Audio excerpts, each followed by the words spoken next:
La Liga Hanseática. Del ocaso al mito.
Siglo XVI. Desde hace más de 300 años, la coca hanseática es el emblema del comercio en el Mar del Norte y el Báltico. La Liga domina la vida económica de la Europa septentrional, o al menos eso parece. Se calcula que por aquel entonces, la flota hanseática superaba los 1000 barcos, más que ninguna otra potencia naviera hasta la fecha. La mayor industria de la Edad Media había sido la naval.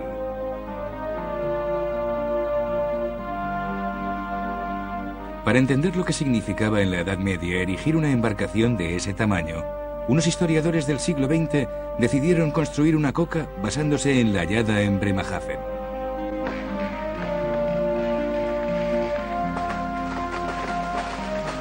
En 1987, dos grupos emprendieron esta tarea histórica, uno en Bremerhaven y el otro en Kiel.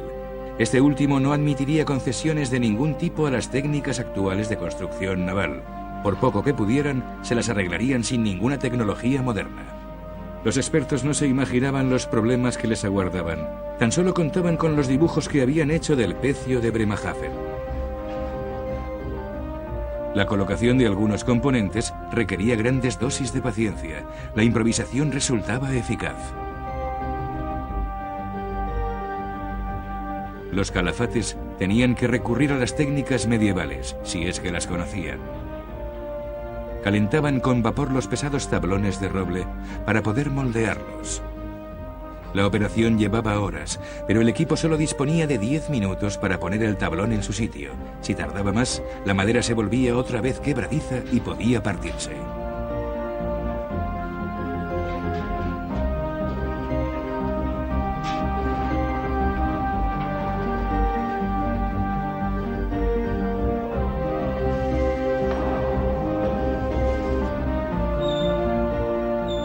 En la Edad Media no había planos, todo se hacía a ojo. En esa época los maestros calafates transmitían su arte oralmente.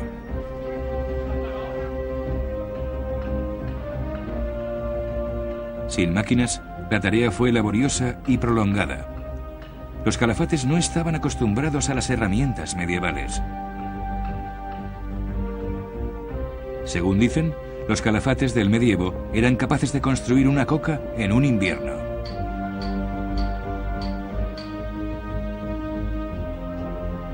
Solo para el casco ya se necesitaron 30 toneladas de sólida madera de roble. Y luego llegaron los detalles más intrincados: ajustar las guías, rellenar los huecos con cáñamo.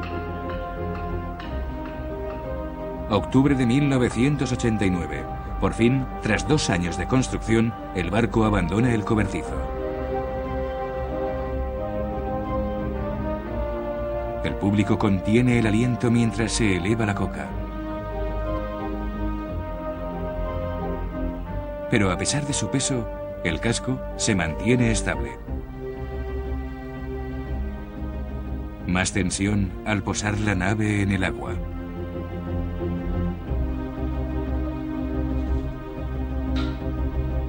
Y ahora, el último toque en la fragua. moldear el ancla.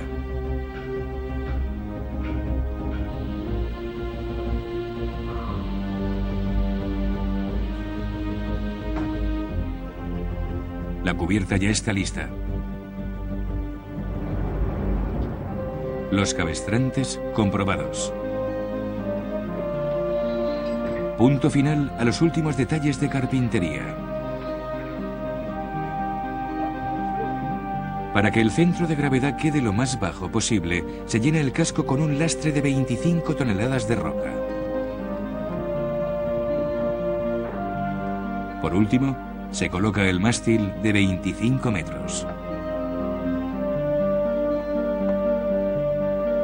Es un momento decisivo. El pecio de Bremerhaven no tenía mástil, de modo que su longitud ha tenido que calcularse por ordenador. Nadie sabe si es del tamaño adecuado para la coca. Verano de 1991. 4 años después de montar la quilla, el barco se estrena en el Báltico. Durante las primeras pruebas mar adentro, la coca va remolcada.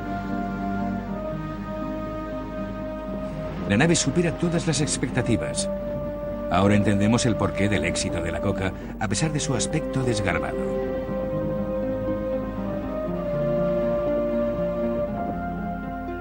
Gracias al uso de la coca como medio de transporte colectivo, los mercados del litoral europeo estaban ahora más próximos. El volumen de mercancías nunca había sido tan elevado como en el siglo XVI.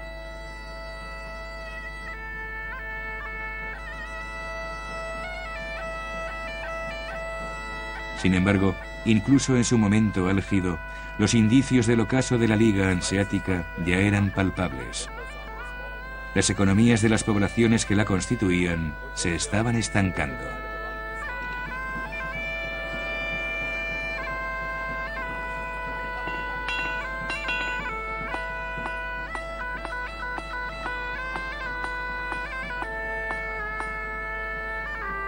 A pesar de su visión para los negocios, los mercaderes no reinvirtieron sus beneficios en las industrias florecientes de la época.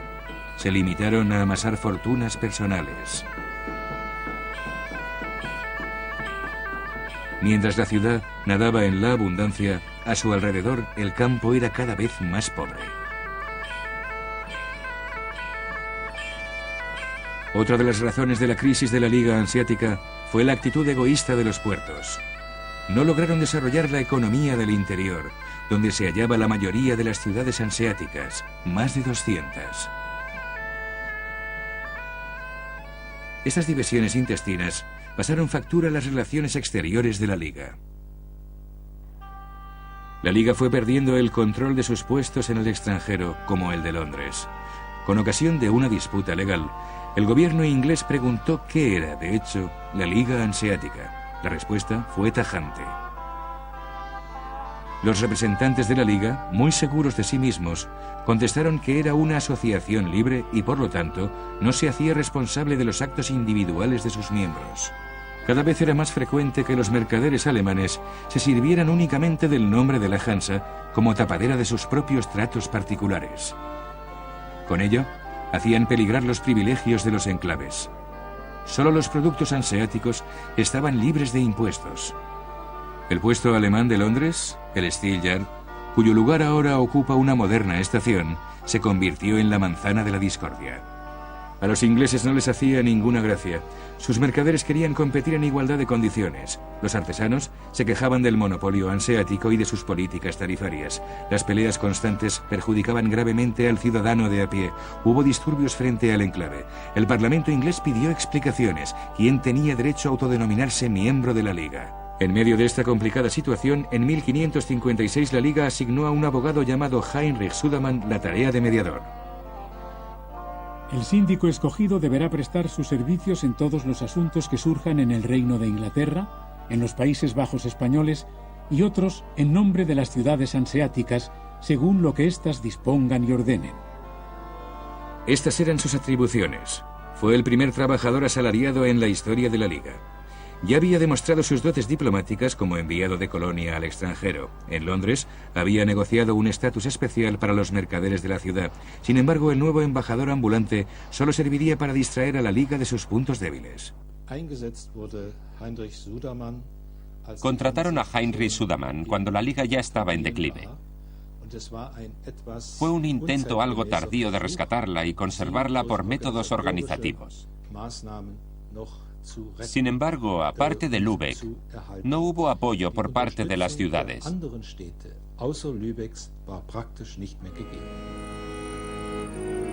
La primera propuesta de Sudermann fue reducir el número de poblaciones hanseáticas. Visitó muchas de ellas para hacerse una idea de lo que les interesaba. Y fue el primero en hacer un estudio de rentabilidad de los establecimientos de la Liga.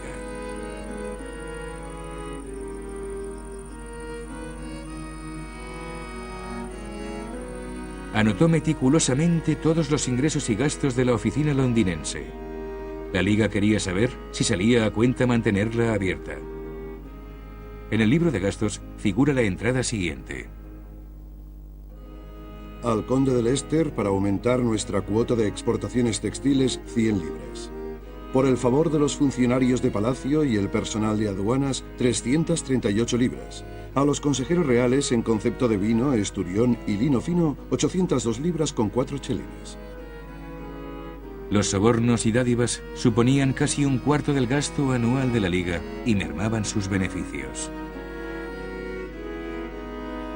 Sudermann presentó sus informes a la Dieta Hanseática, cuyas asambleas, que se celebraban periódicamente, se habían reactivado hacía poco. Eran una ocasión para conocer gente, cerrar tratos y debatir temas de interés común. Sin embargo, en tiempos de Sudermann, la Dieta estaba perdiendo importancia, a pesar de ser la única institución hanseática propiamente dicha.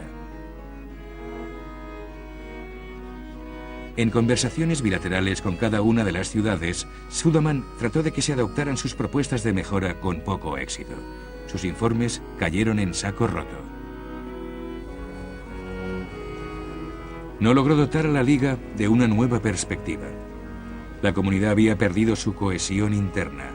En el fondo, a los miembros no les interesaban los grandes cambios. Sudermann se quedó cada vez más solo en su papel de gerente. Sudermann luchó durante 35 años por volver a unir a los miembros de la Liga. Sin embargo, esa idea se había esfumado, al pesar demasiado los intereses individuales de los miembros. Y la organización ni tan siquiera le recompensaba por sus esfuerzos. A pesar del contrato, Sudermann tuvo que pelearse toda la vida para que le pagaran el sueldo. Murió en Lübeck amargado. Ni tan siquiera el traslado de sus restos a Colonia, su ciudad natal, estuvo exento de obstáculos. En el siglo XVI, la propia Liga Hanseática tocaba a su fin.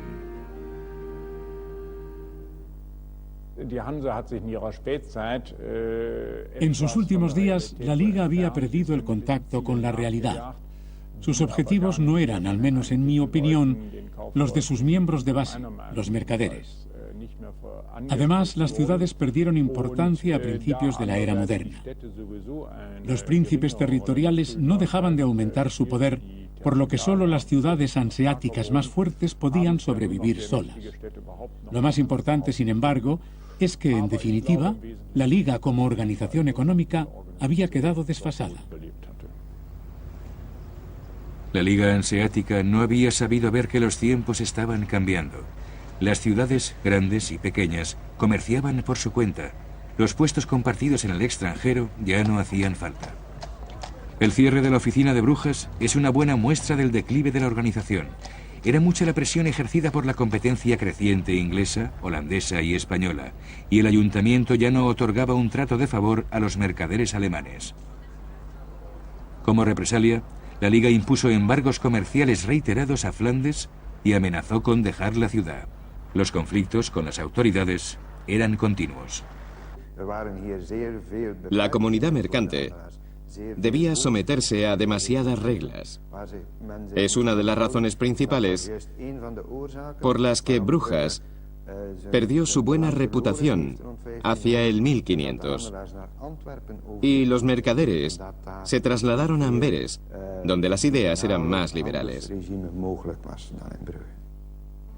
Se invirtió mucho dinero en una nueva oficina en Amberes, pero los mercaderes la ignoraron. Era el principio del fin de la Liga. En Inglaterra también soplaban vientos de cambio. Con su negativa a renovar los privilegios de los mercaderes alemanes, la reina Isabel I respondía a una decisión del emperador del Sacro Imperio, consistente en imponer restricciones al comercio inglés en Prusia. Así acababan los 400 años de estatus especial de que había gozado la Liga en Inglaterra. En el siglo XVI, los mercaderes hanseáticos eran poderosísimos. Continuaban disfrutando de derechos comerciales preferentes, sobre todo en el sector textil, lo que les granjeaba graves tensiones con los mercaderes locales. Acabó estallando una crisis en 1598, cuando se le retiraron esos derechos. El Steel Yard pasó a manos de la Armada Británica y se convirtió en un simple almacén de material de la Marina. Los mercaderes hanseáticos nos dejaron una descripción del episodio. El 4 de agosto de 1598, entre las 9 y las 10 de la mañana, el señor alcalde, acompañado por los alguaciles y precedido por su espada de mando, acudió al Steel Yard. En nombre de la reina, dijo, os ordeno que os marchéis, de lo contrario, haré que os echen.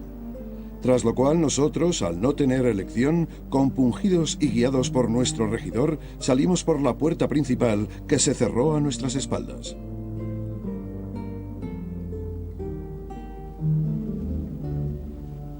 También había cada vez más competencia por el comercio del norte. Los marinos holandeses e ingleses y hasta los barcos de los puertos hanseáticos de Hamburgo y Bremen dejaron de comprar el pescado en Bergen e iban directamente a las islas Lofoten y a Islandia, antes prohibidas.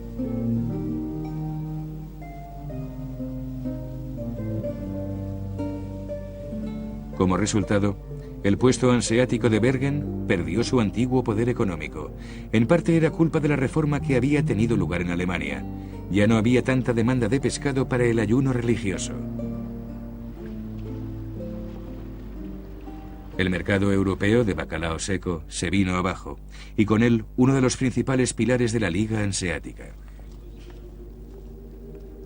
Las rutas comerciales hacia el este ya se habían restringido a principios del siglo XVI. El puesto de Novgorod estaba prácticamente olvidado. El gran príncipe de Moscovia había aplastado a la República Libre de Novgorod. Ahora la ciudad era poco más que un páramo provinciano. Iván IV, llamado Iván el Terrible, encarceló a todos los mercaderes. Pocos sobrevivieron. Al cabo de 100 años, una delegación de Lübeck trató en vano de restablecer vínculos comerciales. Hace poco hubo excavaciones arqueológicas en Novgorod. Alumnos voluntarios de las escuelas de la zona desarrollaron gran parte de la labor preparatoria inicial.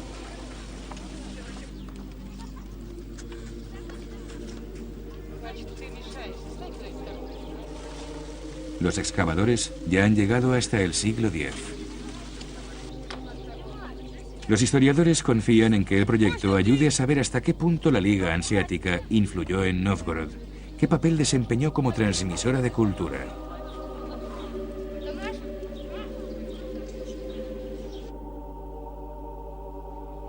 Por lo visto, a pesar de la opinión académica imperante desde hace tiempo, incluso en Rusia, dicha influencia no fue muy importante. Mucho antes de la llegada de los primeros mercaderes hanseáticos, Novgorod ya tenía su propia identidad cultural bien desarrollada.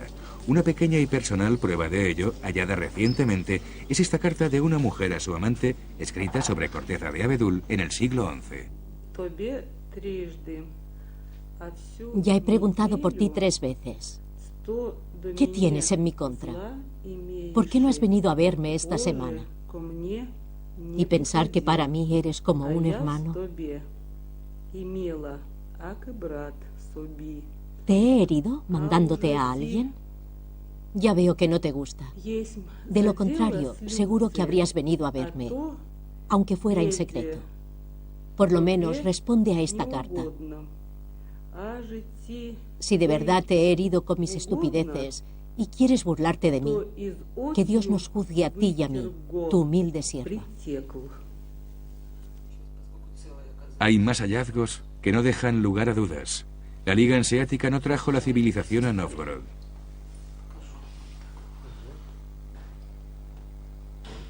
una flecha típica utilizada para cazar animales en busca de su piel hace 800 años.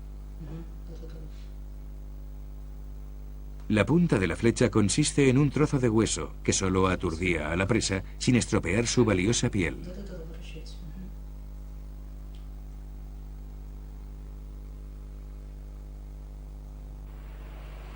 En el siglo XVII, la Liga acabó escindiéndose. Durante siglos su lema había sido: la armonía interior es paz exterior. Ahora, sus contradicciones internas la habían malogrado. La última dieta hanseática tan solo contó con la presencia de 9 ciudades. La última entrada del acta reza: concluida la asamblea, leída públicamente y aprobada la presente acta, los representantes se repartieron bendiciones gentilmente como buenos cristianos y se marcharon. Doy fe de ello en Lübeck el 11 de junio de 1669. Su última resolución fue poner los asuntos de la Liga en manos de las ciudades de Hamburgo, Bremen y Lübeck. Aunque nunca se dio oficialmente por liquidada, aquel fue el fin de la Hansa medieval. Lübeck ya no era el primer centro comercial. La venta de productos en masa se había trasladado a los estuarios del Vístula, en especial Dansk, y en el Daugava, es decir, Riga. También eran grandes centros mercantiles. No tenían intereses comunes. Mientras Lübeck batallaba con los holandeses en el Báltico, estos representaban para Dansk una flota útil de carga. Básicamente, los holandeses ofrecían mejores condiciones que los barcos hanseáticos. Ahora, los astilleros de Dansk tenían más trabajo que los de Lübeck. La ciudad constituyó una alianza con su señor feudal, el rey de Polonia. El monarca potenció el comercio nacional. Ya no necesitaban a los intermediarios hanseáticos. Polonia ya se había desvinculado de la Liga en el siglo XVI, después de que el ejército polaco hiciera pedazos a los caballeros teutónicos. Con sede en el castillo de Malbork, los caballeros habían sometido a Prusia y prácticamente a toda la región báltica. Sin la conquista militar alemana, seguramente la Liga nunca se habría introducido en el noroeste europeo. Para los comerciantes alemanes, Polonia seguía siendo proveedora de materias primas, sobre todo cereales, lino y madera. No obstante, los mercaderes hanseáticos ya no tenían ninguna influencia en la política comercial. Ya queda muy atrás el medio siglo de vida de la Liga Hanseática, pero la idea de la Hansa se resiste a morir. El movimiento romántico alemán la redescubrió e idealizó como modelo de la unidad de la nación. En el siglo XVIII se llegó a hablar de la Hansa como entidad supranacional que constituía el núcleo de una Europa unida. La Liga ya era un mito. Los nacionalistas románticos aspiraban a un Estado constitucional democrático, no una monarquía absolutista. Querían una base comercial sólida, con una actividad próspera. Es lo que vieron en la burguesía de la Baja Edad Media y en la Alemania septentrional. Descubrieron la Liga Hanseática, que a finales del siglo XIX tenía la ventaja adicional de presentar al país teutón como una potencia marítima. Sin embargo, salvo raras excepciones, la Liga nunca había sido una verdadera fuerza militar o naval. Al contrario, prefería agotar hasta el último recurso diplomático antes que plantearse ir a la guerra. En una conferencia, el Nobel de Literatura Thomas Mann se definió como un ciudadano hanseático, que siempre había sido, en cierto modo, hijo del medievo. En tiempos de crisis, uno busca legitimarse, justificarse. ¿De dónde soy? ¿De dónde vengo? ¿Por qué soy como soy y no de otro modo? Soy urbanita, de ciudad, hijo de la cultura alemana burguesa.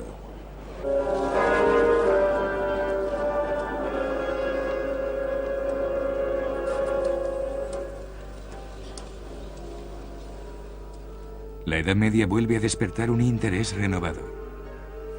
Los festivales hanseáticos ponen nuevamente de relieve los hechos y personajes de una etapa olvidada. La era de la Liga Hanseática se envuelve de un aura romántica, repleta de aventureros y corsarios.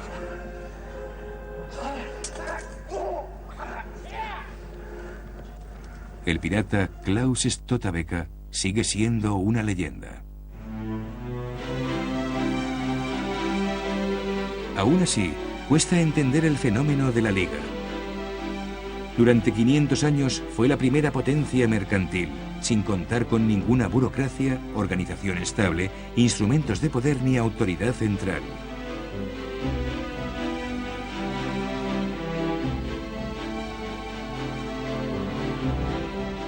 La Liga Hanseática logró establecer una circulación fluida de productos por varios países, un mercado de ámbito europeo. Esta comunidad, al principio constituida por mercaderes y más tarde por ciudades, fue siempre una asociación libre y voluntaria. Disponía de los medios de transporte más modernos de la época. Ahora bien, hoy en día sería difícil reproducir la Hansa medieval.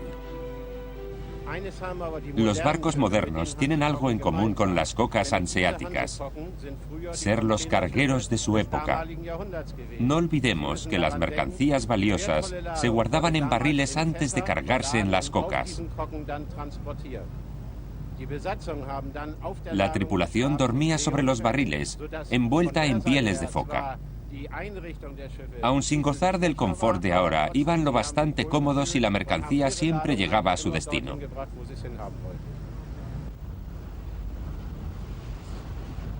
Hoy se habla mucho del renacer de la Liga Hanseática. Por encima de todo, las naciones del litoral báltico oriental están convencidas de que convertir la región en zona de libre comercio las beneficiaría enormemente. A diferencia de hoy en día, en el medievo las ciudades hanseáticas podían crear estrechos lazos económicos y políticos por iniciativa propia, sin ningún gobierno central sólido. Puede que ahora la palabra Hansa sea solo un nombre, pero tras él subyace una idea, la de un mercado común supranacional que vale la pena hacer realidad lo antes posible.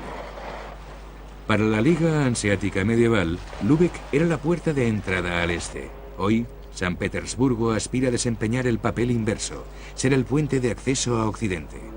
En los nombres de ferias industriales y comerciales es habitual leer la palabra Hansa. El Báltico se presenta como una unidad económica y cultural. Cámaras comerciales e industriales, universidades, pueblos y ciudades, todos están hermanados con socios del este. La nueva Liga Hanseática es la etiqueta que simboliza lo que los une, más allá de los intereses puramente nacionales.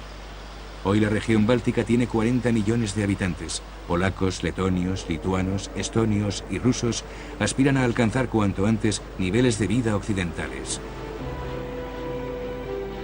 El factor aglutinador de la Liga Hanseática era el agua. Solo el mar permitía transportar grandes volúmenes de mercancía de forma segura y veloz. Hoy en día, la mayor parte del tráfico marítimo de mercancías también pasa por los puertos del Báltico. Sin embargo, la nueva Hansa solo podrá salir adelante si no repite los errores del pasado. En los buenos tiempos, los intereses nacionales no influían en la Liga. Para seguir su ejemplo, los estados del Báltico deberán estar dispuestos a ir todos a una.